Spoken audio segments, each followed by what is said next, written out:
Good afternoon. Whoa, sorry, that was louder than I was expecting. Good afternoon, King's Table. Um, I am. Can I do this? I'm just gonna do it. Um, I'm very glad to be here. Um, here, like behind a pulpit. I'm training to become a pastor. I'm thankful for every opportunity I get to practice preaching, and I certainly need the practice. So thank you. But also, I'm thankful. I'm glad to be here, like with you guys, for two reasons. One, um, I was here Thursday with Bryce and Steve. They were helping me prepare and like brainstorm for this sermon. And as I was like listening to them share their ideas, I feel very honored to um, be preaching from the same pulpit where you guys have very great preachers. Yes, probably you probably know that, but you do, and great preaching is not that common. So I do feel honored to be here. So thank you, Steve. Um, and I guess bonus reason why I'm glad to be here, and as opposed to just any other church, because if you don't count St. Vincent de Paul's Roman Catholic Church down Forest Hills Parkway, where I went a handful of times as a baby. This is actually the first church I ever stepped foot in. When I was in grade 5 with, some of you may know Rod and Yvette Little. I think they perhaps go to Explorer Church. Yep. They brought me here. So it's cool that I'm preaching at the first church I ever attended. Okay, so thank you for having me. And right. Last week, you guys started a new series for the Advent season, going through John 1 to 18, John's prologue. The title appropriately being The Word Became Flesh. I couldn't be here last Sunday. I was helping out at Pax North Church, the music ministry, and your service times overlap. But I have listened to Steve's sermon a couple times this week. And I need to say, if you haven't, if you were sick last week, if you missed it, if you were downstairs serving children's ministry like a champ, or you're just visiting this week, I really encourage you.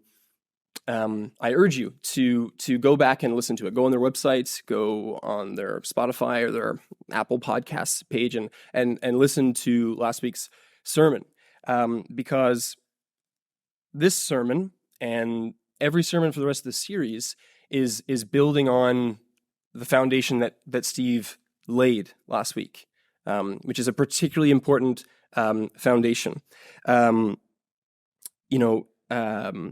He last week Steve made a stunning claim. That was a word that came up a lot last week. He made a stunning claim, and convincingly, with plenty of supporting evidence from the Old and New Testament.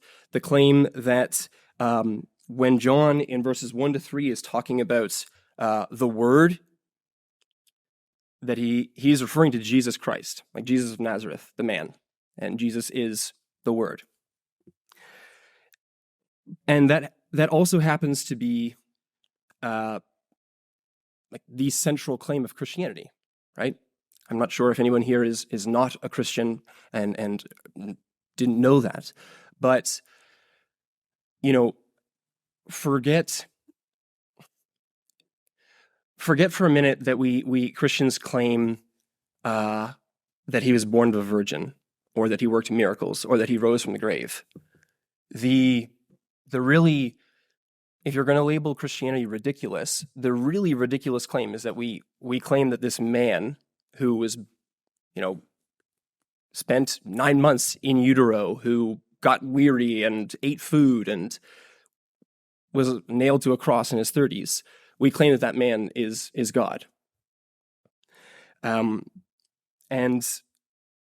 that's a stunning claim. And stunning claims require good evidence. I would encourage you, if you're checking out Christianity, if you're exploring it, it is okay to expect good evidence for stunning claims. and Steve made a very convincing case for that stunning claim last week. So go back and listen to it if you haven't. Because if it's not true, if Jesus is not God, then quite frankly, it doesn't really matter if he rose from the grave or if he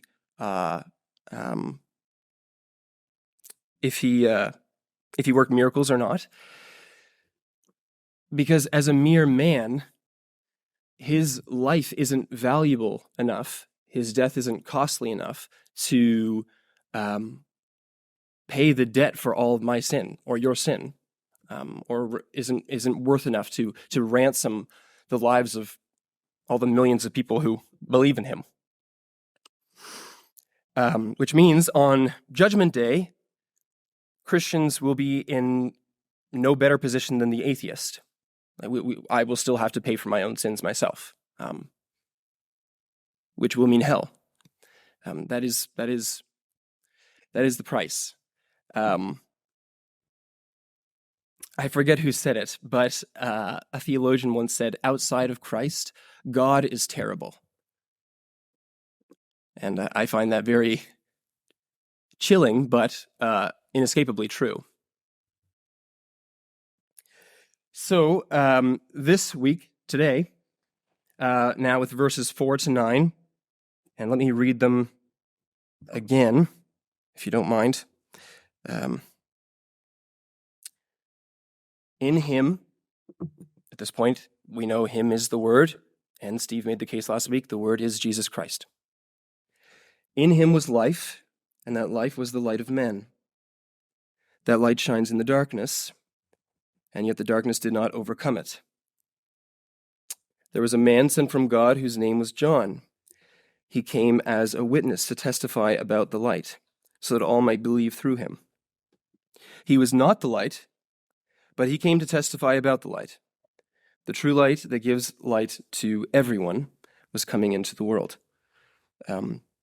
If you'll pray with me, I just need some help at the moment.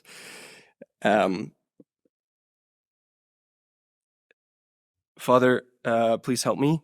Please help us. Please help me to worship you through this message. Please do not let it be a presentation. And I pray for these brothers and sisters that though I'm a new face and still practicing, that they would be able to look past that, not be distracted by it. Have mercy on me. Don't let me distract them. I pray that you would open their ears, transform them, transform me. If there are any unbelievers here, please help me to present your gospel clearly and save them, Lord. Please save them. Amen. So verses 4 to 9. We continue through the prologue. Forgive me, I get dry mouth really badly when I'm nervous. And remember, this is a prologue. Okay, so prologues have a purpose. Authors write them for a reason. They are to give the reader some knowledge, some background information, some context to interpret or shape or color how we read the events of the story that's about to start, or the people in the story that's about to start. So keep in mind, this is a prologue. John is communicating something that he wants us to know before the story about this man, Jesus, begins. And so far, John wants us to know that this man is the Word. He's God. He's distinct from God because he is with God. He is uncreated. He is the creator. And now, verse 4, that in him is life and light. Okay, but try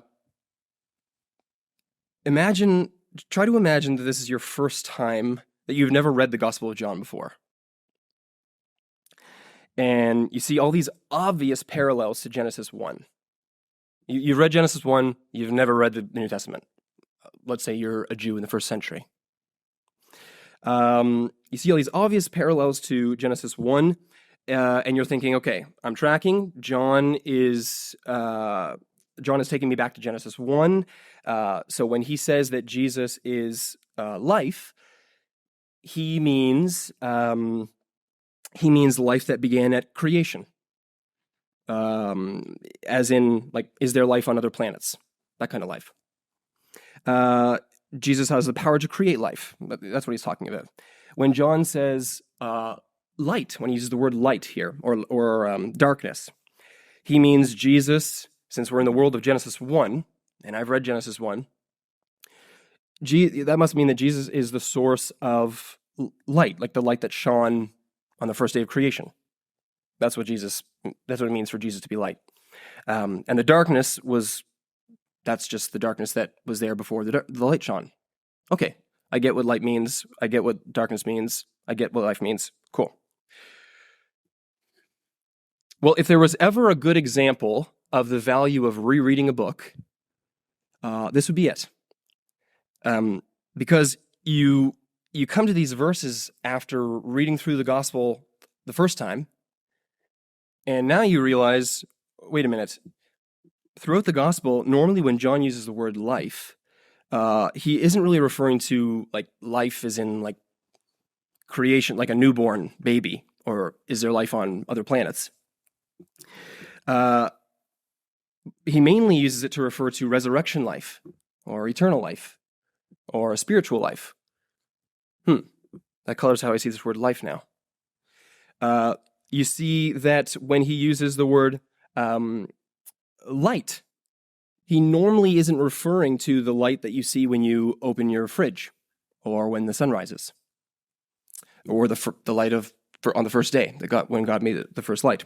Rather, John uses light mainly in reference to that which gives revelation to the heart, or like illuminates the mind, so we can grasp something or understand something. And when he uses darkness in his gospel, he doesn't normally mean the darkness that was just there, that's in your fridge when the door's closed. He normally means the evil in our hearts and our rebellion towards God, and the wicked things we do, and our ignorance, our willful ignorance that he is our creator and we are his creation, and therefore we owe him everything. Now, why is that significant? That's significant because if life here is only the biological life, is there life on other planets? If that's all John means by life, then that offers us nothing more than what like twigs and termites enjoy. Death and decay are still waiting for each of us.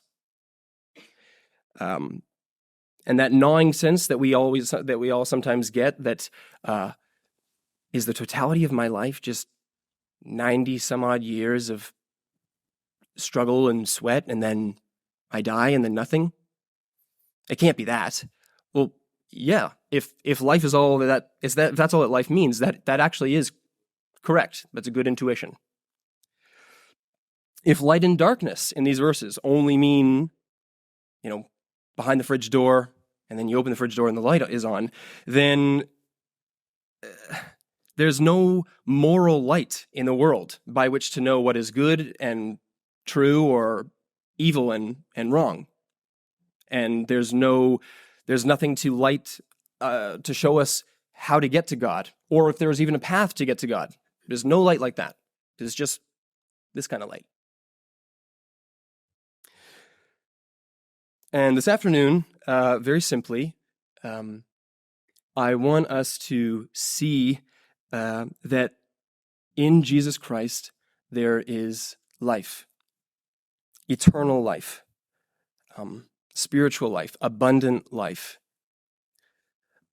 Finally, a life of peace that doesn't fade. Finally, a life of joy that doesn't falter. Life as it was meant to be, with your Creator, with my Creator, where sin and suffering and all the things that cause you grief are no more.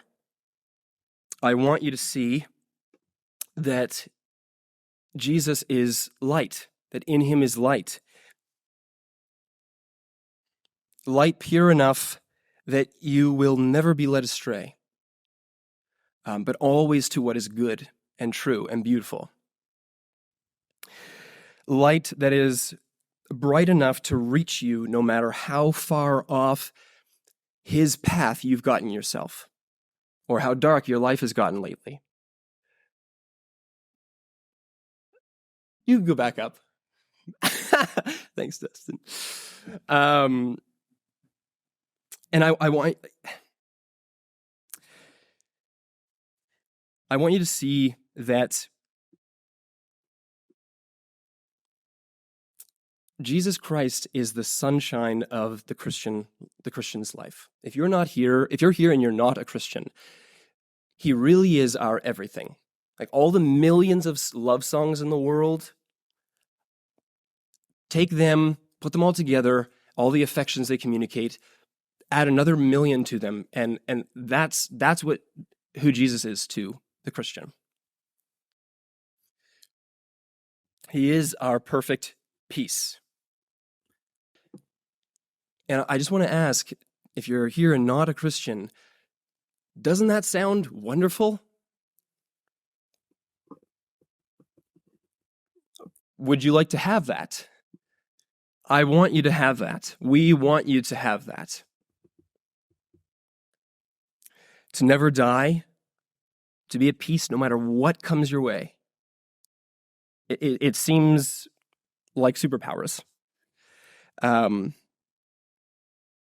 have your guilt and your shame, that if you're honest, you know you deserve, just lifted off your shoulders and just thrown as far as the east is from the west, away from you.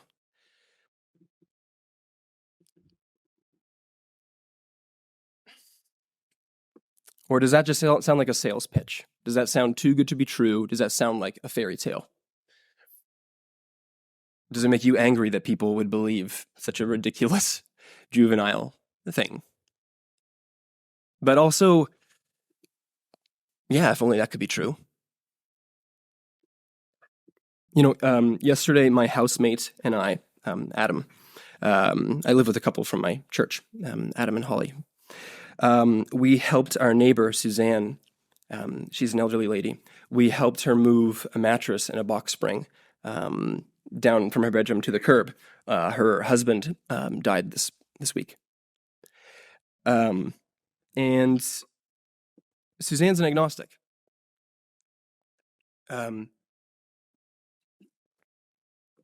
At dinner last night, Adam and Holly and I were talking about it, and Adam said, no judgment, just sincerely, I don't understand how people can think it's not important to know whether or not there is a God. He could be real, maybe he's not, I'm all right. And I guess I want to say, I want you to want to know if there's a God. Call me crazy, but I think that's worth knowing.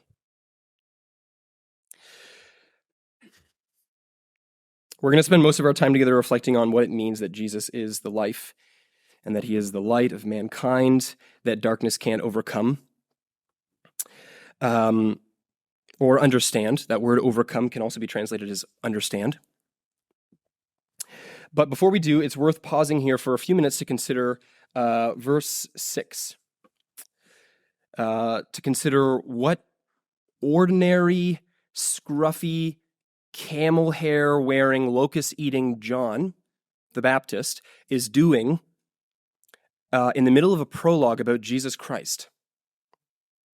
Remember, John, the author, not the Baptist, is writing this prologue because there are things evidently that he thinks are so important to know about Jesus that he's putting before the story begins. And then, and we're like, the language of verses 1 to 5 are so like big and transcendent and cosmic and like not on planet Earth. And then very abruptly, the camera pans down to this little itty bitty speck of creation called John the Baptist. And you're like, why? I found that jarring, just how quickly he comes in. John the Baptist is important to Christianity, absolutely, obviously, but who is he that makes him like I made it into the prologue of the like Jesus Christ, the God, that important?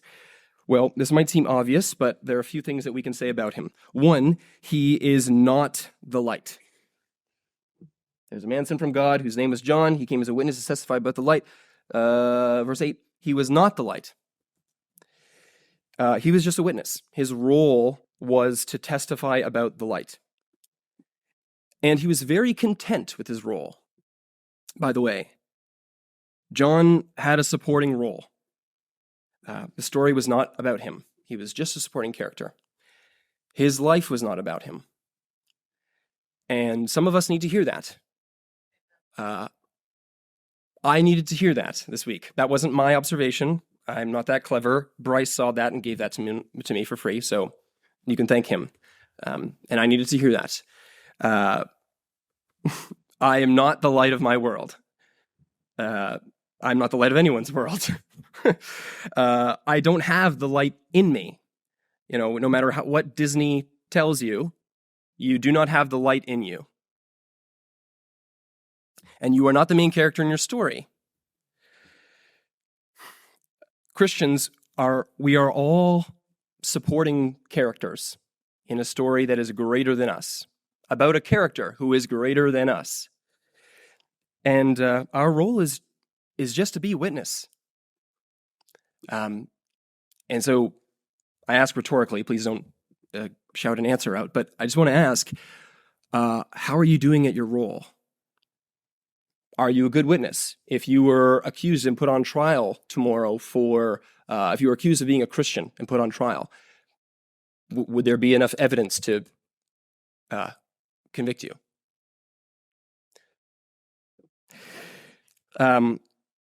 Secondly, think about what this means, that John was a witness to the light that was coming into the world. Christianity is a historic religion. Suppose for a moment that you could somehow prove that Gautama the Buddha, like the first Buddha, that he never lived. You can't. I know you. That's ridiculous. But just suppose for a moment that you could prove he never existed.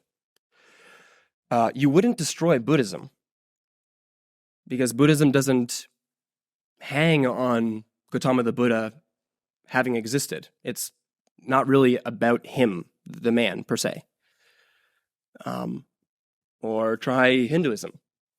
Suppose for a moment, I know you can't, but just suppose for a moment that you could prove Krishna never lived on Earth. He never existed as a person. I know you can't, but just imagine. Again, Hinduism wouldn't crumble because it doesn't stand or fall on any one of its particular millions of deities like existing in a sense that we think of existing. Even Islam, honestly, if you were to ask one of your Muslim friends, politely and gently, do you think that Allah could have, if he wanted to, given the revelation to someone besides Muhammad? If he understands the question correctly, I'm sure he would say, yes. I mean, he did give it to Muhammad, but yes, I mean, he's Allah. He's sovereign. He can do whatever he wants. If he wanted to, yeah, he could have given it to somebody else. It doesn't hang on Muhammad. But that question doesn't even make sense in Christianity. You can't say, could God have given his revelation to someone other than through Jesus? Jesus is the revelation of God. He is his self-expression. And that's significant because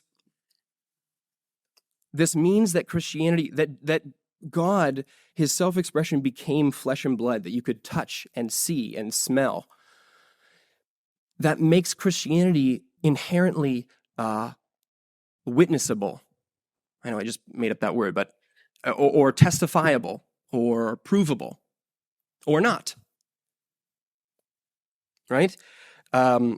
this is part of what it means to be for everyone, for Christianity to be for everyone. Like verse 4. He was the light of men, or all mankind. The NIV says all mankind. In verse 9, the true light that gives light to everyone. It's part of Christianity's nature. It's part of the nature of being for everyone, that you don't have to have a mind that's particularly geared towards like kind of mystical, subjective religious experiences. Because and that's good news for the agnostic. That's good news for the atheist. You don't have to cheapen your intellectual integrity. You can come and you can see and you can scrutinize him and you can poke him and question him. He'll stand trial.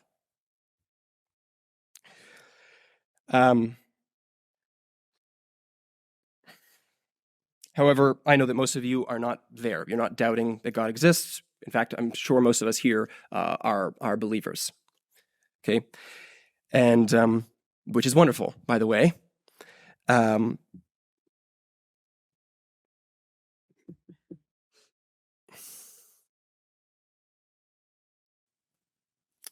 But even for Christians, even for people who believe that Jesus Christ died to save sinners, you hear talk of this, like what Jesus offers, this perfect peace, this unshakable joy. And if you're honest, your response, even if you don't vocalize it, your response is, I believe that. I do, but you don't know how dark my darkness is. You don't know what I've done. You don't know what I've been through. I believe these words that he is light. But I just can't. I've done too much. You don't know the half of it. I'd like to share a bit about my darkness, if I may. I gotta get a new water bottle. That's annoying. I'd like to share a bit about my darkness and how the light of the glory of the gospel of Jesus Christ broke into my life, my family here in Coal Harbor as I was growing up. And I'd really like you all to listen, because though most of us here have already believed in Jesus and have already been rescued out of darkness and into his marvelous light, even for those of us who are Christians, you know as well as I do how easy it is and almost automatic it is when we take our foot off the gas to just go right into the darkness. I was born and raised here in Colby Village. I was still very young when alcoholism and chronic marital infidelity in the form of pornographic magazines and films and intense fighting began at my in my home. Of course, all of that was attempted to be kept hidden by my parents, but occasionally you accidentally stumble on it or walk in on it. As my sister and I grew up, my parents became less and less inclined, or more probably less and less capable of keeping their fights private. The yelling turned to screaming. The name calling got more perverse. The swearing increased, and by the time I was a teenager, the physical violence had begun. I've called the police on my parents before, and I've watched them wield tools from the shed at each other. My sister made friends with people she really shouldn't have, and she started joining the family fights. I somehow never got involved with them. I think it's because I was just a scaredy cat. But I did definitely take after my father's addiction and anger issues. By the time I was 19, I was big enough and strong enough to get involved in the fights, at least without as much fear of getting hurt. And so I did. I only ever participated to break things up, but I did so with much more force than could be considered noble. I moved out when I was 21 after one particularly bad fight. I was woken up from a bang and some screaming outside my door, and my mom was sitting on the floor. She was intoxicated, and she had been pushed into a little table at the end of our hallway, and the swelling of her face was disturbing enough that I lost self-control and I started punching my father. And at that point, I decided I don't have enough self-control to be in this environment without sinning.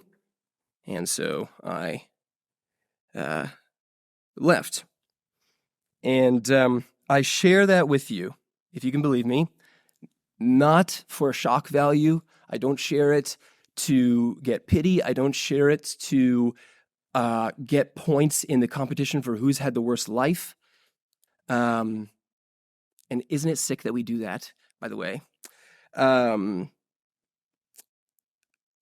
share that with you to ask in all sincerity, where on earth do you think there is light enough to break into that kind of darkness? And many of you, I'm aware that many of you are in or have been in way worse darkness than that. And we could go around the room and share one after another about the darkness of our lives, until we're all weeping or enraged or numb at the darkness in this world. And then John has the audacity to say that the darkness doesn't overcome the light. Where was the light in Cool Harbor when I was a boy? Where is the light in Israel and Palestine right now? Where is the light? Quite frankly, where's the light in Christianity when it seems like the majority of us spend more time on Netflix than on our knees in prayer, or more time in the gym and in, Amazon.ca than in the Bible, or more care for our homes and our cars than for our own souls or the souls of our neighbors? Where is this overcoming an unconquerable light? Because I'm sorry, it seems like there's a lot of powerful darkness. And maybe that's what's keeping you from Christianity. We look no different than you. Well, perhaps you've forgotten, but it is often only in the light of hindsight that we realize that what we thought was utter darkness proves to be the greatest source of light. Is it not? I mean, they're not here today, but Lewis Harrison got his middle name after the 16th century English bishop Nicholas Ridley. Some of you may know that. I think his middle name is Ridley, right? Right. Okay. Well, Nicholas Ridley, along with his friend and also a bishop, Hugh Latimer, were burned. They were burned at the stake in the 16th century. And some of you probably know the now kind of famous bit about that story. The fires started at their feet. They're tied back to back at the stake. And Latimer says to Ridley, "Be of good comfort, Mr. Ridley, and play the man. We shall this day light a candle by God's grace in England, as I trust shall never be put out." You can stay on that slide, Dustin. Thanks so much. And like why they were burned at the stake? They were burned at the stake not for like blasphemy, not for denying Jesus or something like that. They were burned at the stake for holding to the authority of the Bible over against the authority of the Pope. Is that darkness?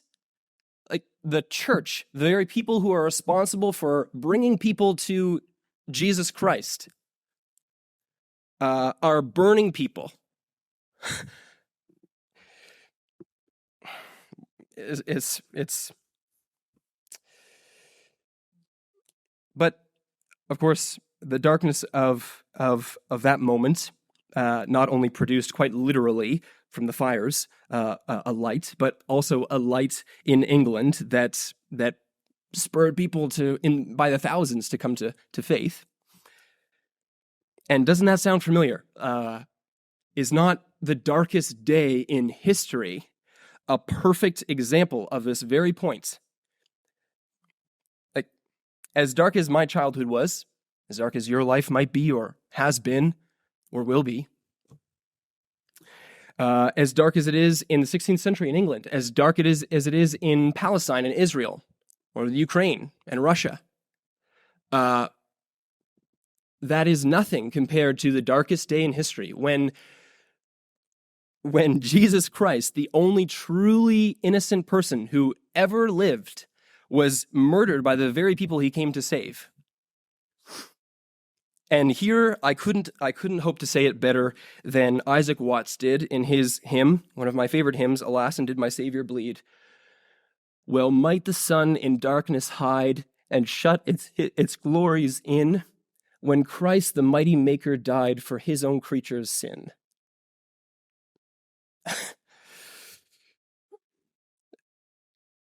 Don't you love Jesus?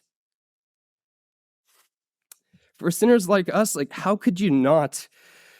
Without him, without Jesus Christ, my conscience would constantly condemn me for all the bad things I've done and do and say, and yours would too, I assume. And my future would be all darkness and fire and loneliness and misery. Without Jesus Christ, facing God would be a terrifying prospect. But because of him, because he is life and light to all men, and he saw fit to shine on me, in me, because of him, I was granted to see that there is a fountain in which I can wash, in which you can wash all your sins away, even the ones you committed a couple hours ago.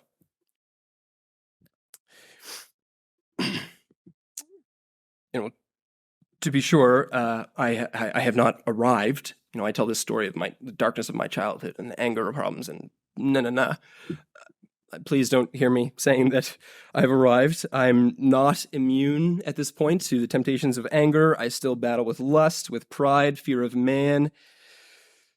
There is not only darkness in me still, but sometimes I prefer the darkness because exposure to the light is painful. But when I look back and see what my life was and what it is now, when I look at the things that motivate me now as compared to then, the things that interest me now as compared to then, the things that scare me now or don't, the things that evoke my anger or pity, my desires, my hopes, my goals, I look around and there's just simply nothing on earth that could, certainly nothing in my life, that could have changed me so radically as Jesus Christ. And I'm sure most of you here, every Christian here, could say the same thing, which is just so sweet. Jesus Christ is the life that he gives, the life that he is, that he offers, is pure. It's pure life, like perfectly pure life. There is not one shade of imperfection in it.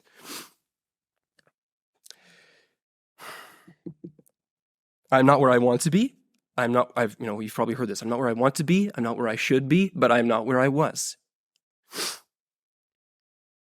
And compared to before the light of Jesus Christ broke into my life, may I simply say the difference is night and day. And I want to say maybe some of you are tempted. You're tempted as you hear this to frustration or despair, thinking, I haven't experienced these. You're talking about these radical transformations that you've experienced. I have not experienced many radical transformations in my life. if any. So what does that say about me? Well, I don't know what it says about you, but one, again, please don't misunderstand me that to be saying that these big transformations happened all of a sudden, or that they're complete, or that it's always been, an upward trajectory, or that there have been no setbacks, no sins, no heartaches. I mean, like, show of hands, which Christian here has that as their experience? No setbacks, no heartache, no sins as they've been sanctified. Right. But two, and please do listen to this. This is important. Don't we dishonor the Lord who bought us and who loves us when we disparage little growth in our lives. Like when we're so busy looking for the big lights and the big changes that we like don't see the little growth or the little light. I heard this analogy given once, and it has comforted me many, many times. Imagine you're in a brightly lit room. Windows are all around, they're all open, curtains pulled back, it's 2 p.m., and there's not a cloud in the sky. But suppose there's a little shadow along the wall. The sunlight is coming in, and there's like a lamp on the bookshelf, and there's a little shadow behind it, because that's what objects do. But in a room so bright, like that, I mean, technically that is darkness. That shade, that shadow there, that is darkness. But no one's thinking about it. No one probably observes it or is paying much attention to it, let alone is like fretting. Oh, there's darkness, right? Because everyone knows a little darkness is nothing. Okay, now picture the complete opposite. It's 2 a.m. Curtains are all closed. It's pitch black outside. It's pitch black in the room, except for one little tiny 5-watt nightlight plugged into the wall. Like, that is objectively a small amount of light, right? And yet, after a few seconds, as your eyes adjust, what? Like, you can see pretty well, right? You can make out the edges of the area rug so you don't trip. You can make out some of the books on the bookshelf, right? How can that be? You ever thought of that? How can such a little tiny light do all that in so much darkness? Isn't that an awesome thought? Because darkness can't overcome light. It can't in the world of physics, and it can't in the world of the spirit. So, dear brother or sister, maybe you're not shining as bright as you could or should. Maybe you're just a little 5-watt nightlight in your home. But if you're the only light in your home, maybe you're the only Christian, then a little light surrounded by darkness does a lot. Don't be discouraged. Please don't hear me encouraging us to all to settle for being small lights. That's not my point. We should all strive to be give our utmost for His highest, right? But yeah, it's wonderful that no matter how small or faint a light, it just beats darkness every time. And I want to end by sharing another story about darkness. One of my favorite Christmas carols is called "I Heard the Bells on Christmas Day." Do you know it? I'll put it up. I'll ask Dustin to put it up in a second. That's good for now. It was originally written as a poem by Henry Wadsworth Longfellow. Longfellow, he's lived in Cambridge, Massachusetts. Man, sorry, Americans. Longfellow, at this point, when he wrote this in 1863, at this point, he had already lost one of his children in infancy. 2 years prior, he lost his wife tragically in a fire in their house. Her dress caught fire, and he ended up trying to use even his own body to put out the fire, to which he got severe burns. And 2 years later, 1863, The Civil War is going, and his eldest son, Charlie, goes off to war. And December 1st, he gets a telegram that his son has been shot in the face. He didn't know it at the time, but the telegram was woefully inaccurate. He had been shot through the shoulder, and it just nicked his spinal cord. He was spared from paralysis by like an inch. And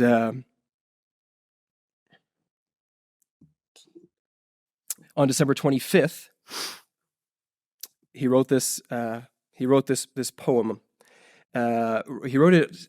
He wanted to seek to capture the dynamic and dissonance in his own heart and the world that he observed around him at Christmas time. You know, he says I heard the bells ringing in Cambridge and the singing of peace on earth, but he observed the world of injustice and violence that seemed to mock the truthfulness of this optimistic look. And I want to turn your attention as we end to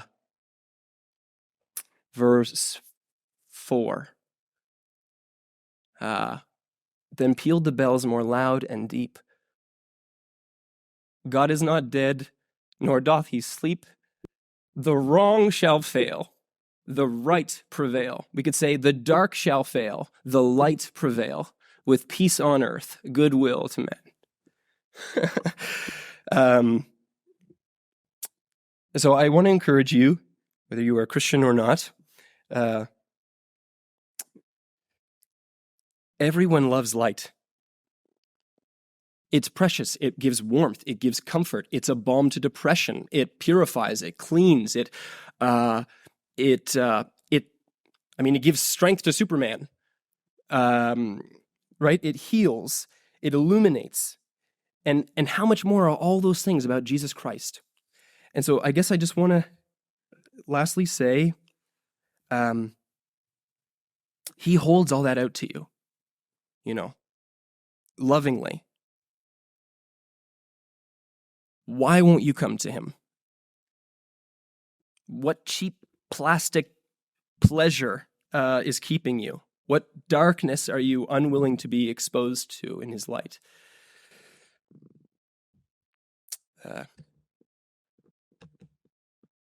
Let's pray.